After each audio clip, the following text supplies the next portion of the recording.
Ladies and gentlemen, welcome to season 6 of the Damn Podcast. Good morning again, Daniel Valdez again. It is a pleasure and an honor to talk to you. Thank you so much for listening. I really appreciate it. Yes, it's season 6. People aren't sick of me yet, so we're going to keep this going with a little bit more energy this time, a little bit more flow. You know how it goes here at the Damn Podcast. Thank you so much for joining me. Really, really appreciate it. We are going to kick off the season by talking about, guess what? It's time for another legislative council with the UIL in Austin, Texas. We're going to get the bigwigs to see what we can do about some rule proposals. Some coming from the staff, some coming from the public. We got some interesting ones to talk about. This is the event where we actually vote on stuff that makes it this far. We vote on it and we can see what we can do with implementation for some of these rules. So that's what we're going to do. We're going to talk about some of this stuff because it is going down next week, and you can watch the entire thing. The UIL website has all of the information there with agendas and live stream information and all that stuff. But we're going to go over the rule proposals for the Standing Committee on Music for the University Interscholastic League. A lot of this stuff has to do with marching band stuff, which it usually does because we we got a lot of opinions out there and a lot of people want to see some stuff passed. So we're gonna go down the list line by line, talk about that stuff, and then I'll get out of your way, and then we can enjoy the rest of our day. Cool, cool. So glad to be doing this again. This is awesome. All right, let's go. Let's take care of this. So, legislative council meeting, spring legislative council meeting. Why is it titled the spring legislative council meeting in June? I don't know, man. What do you want me to say? UIL Standing Committee on Music will be holding their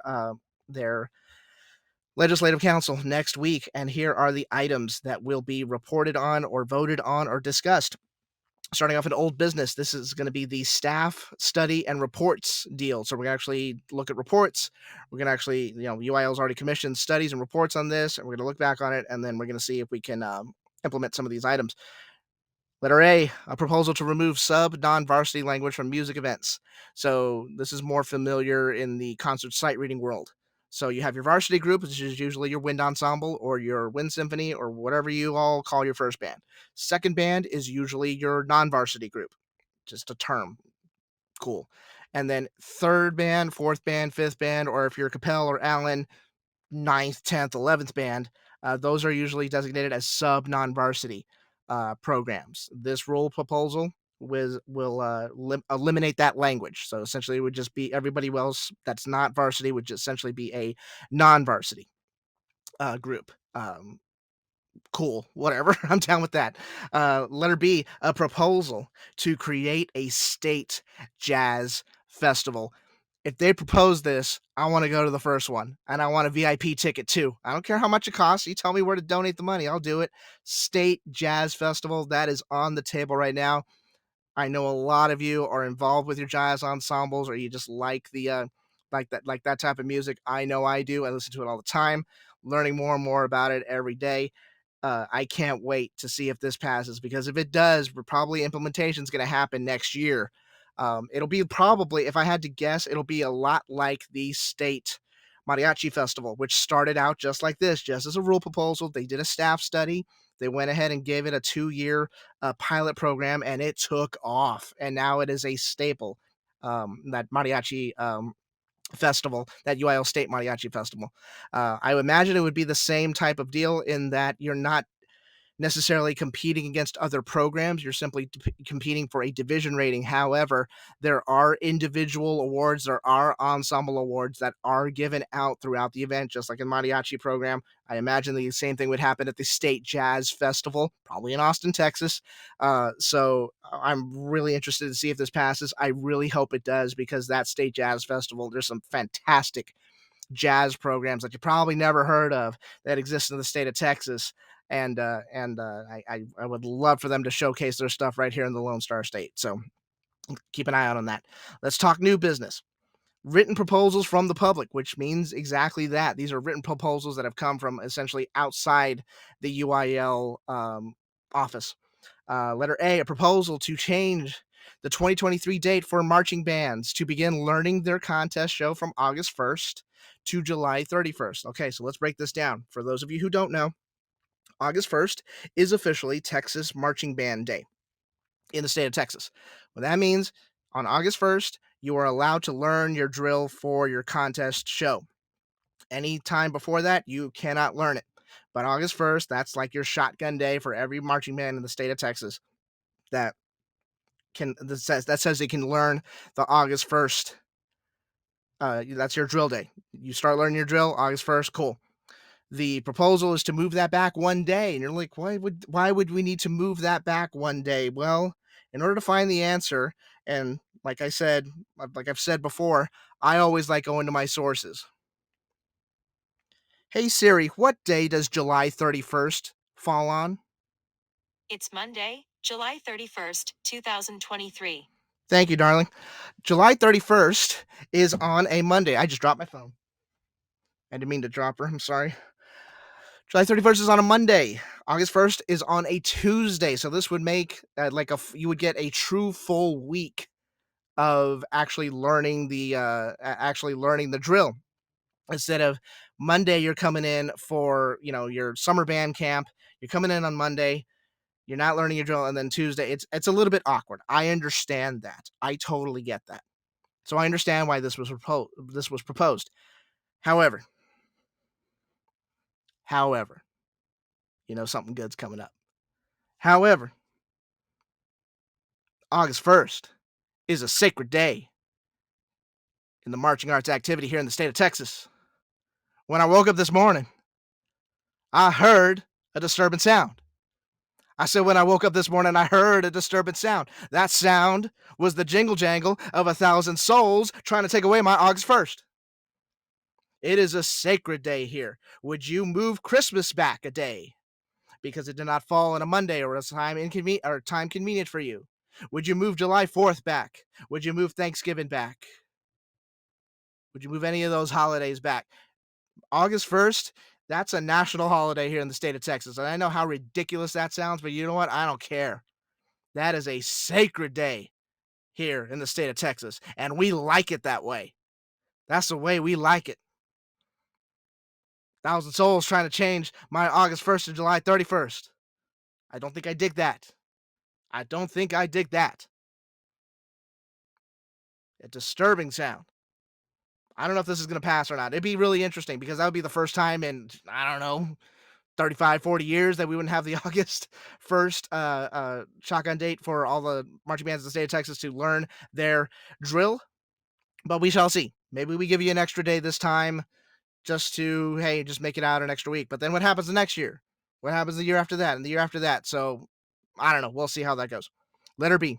A proposal to allow for area amplification of marching bands using open microphones. This is the one that is allowing shotgun microphones up at the front so you can amplify the ensemble sound of your marching band. That is on the table. The current rule is that UIL allows no more than 10 marching members to be amplified by these open microphones. That's the term we're going to use. No more than 10 players on there.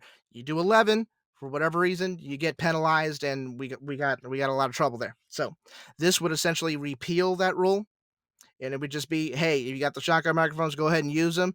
Go ahead and amplify your band. That's fine with us. That's essentially what was recommended to the Standing Music Committee by the Marching Band Rules Advisory Committee. They actually recommended this. A lot of people wanted to burn the establishment down, wanted to throw bricks through the walls and throw tomatoes at each other and stuff like that. And there's no need to do that because I'm sticking with this fundamental rule of the marching arts activity. You can amplify anybody you want. You can go ahead, amplify your entire ensemble. Go ahead, by all means. Use if you want to. If you, I can't stop a marching band from using those hard-earned dollars that they are fundraise to spend on that type of technology. Can't stop them. Go ahead and amplify your programs. That's fine. Do what you need to do. If you think that's what you need to do to keep up competitively, then go ahead and do so. But understand this. It doesn't automatically make your ensemble sound more in tune. It does not automatically make your ensemble sound balanced. It does not automatically make your ensemble have characteristic sounds from section to section. So if we're struggling putting the basic music blocks together without amplification, what do you think is going to happen with open microphones? but if programs want to spend the money on it, nothing I can do to stop them. That's cool. I say let it happen. Go right ahead. That's what the rule used to be before we put in the 10 member limit. The 10 member limit, it limits creativity on the field, staging. It kind of washes all that stuff out. So you want to do open microphones? I'm down with it. Use them responsibly. That's all I can say. That's in that what we tell our kids. Hey, in moderation, use it responsibly. Hopefully they listen. We'll see. Letter C. This is an interesting one. This is really, really, really interesting. A proposal to make early dismissal for marching bands from Friday football games mandatory if the band has a contest the next day. I know a lot of parents are like, yes, please. Thank you. Rubber stamp. Yes. Well, here's the thing. How many contests do you usually have the day after football games on the day after Friday football games? Most of us, not me, you all listening, probably like every other weekend for the next 3 months in the fall season, you probably have a contest after a Friday football game, whether it's in town or out of town or whatever. Let's talk about something real quick. Football teams, the athletic department is already not happy with band programs because of the super regional, of UIL contests that go on the next day, and stuff that happens, contests that happen that prevent the band programs from participating in football activities on Friday nights. There's already some contention there. To pass this would, I imagine, make these folks at the athletics department a little bit more upset. Imagine that, where you play for the first half, you do your marching band halftime show, and then you don't even go back on the buses and you leave because you got to go home and rest and whatever. I understand that. I understand why they would be upset with that. It's a bad look. It just doesn't look right not having that marching band there. So then who takes their place? Because usually when the marching band goes off to a contest, like on a they leave on like a Friday night or something like that, and they're not able to attend the entire game. Who do we send in? We send in the middle school programs. So do you have them come in? You're gonna have to get them. You have to get those middle school programs in there, which is a good experience for them. But then now you're gonna have that middle school program in there. Marching band leaves after halftime because hey, we got a 2 o'clock uh call time because we got to go to Waco because Waco and do a contest up there or whatever. So then we have the middle school kids take over, and I imagine the athletics department is not going to be too happy with that. So I imagine that this is going to be some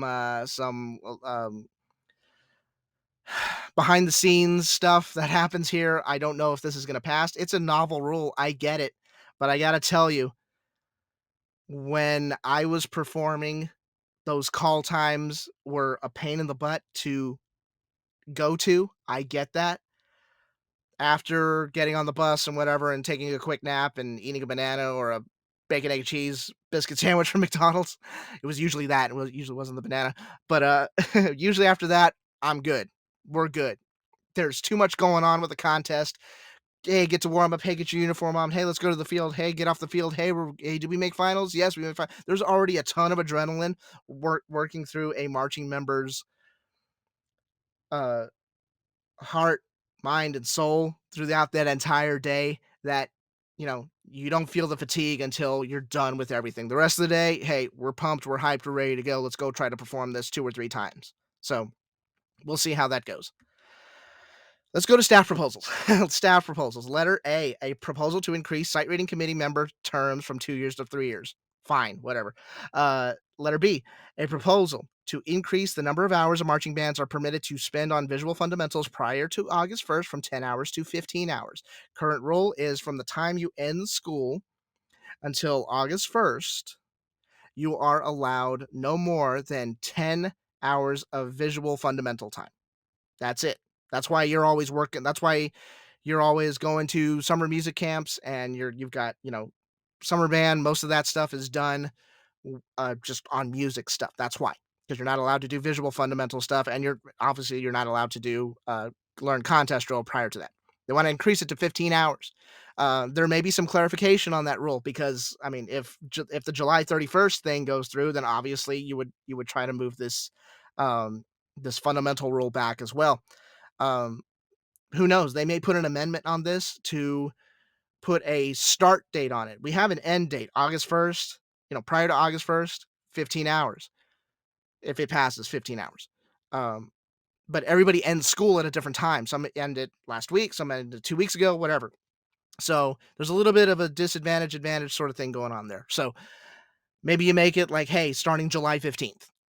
Maybe we do that. Maybe we give, instead of like, okay, now we can start music camps and stuff. Maybe we have like a little couple week buffer zone so that kids can go on vacation and the staff can go decompress or whatever, and then you can come back and figure out what you want to do with those 15 hours. So it's entirely up to y'all what you want to do.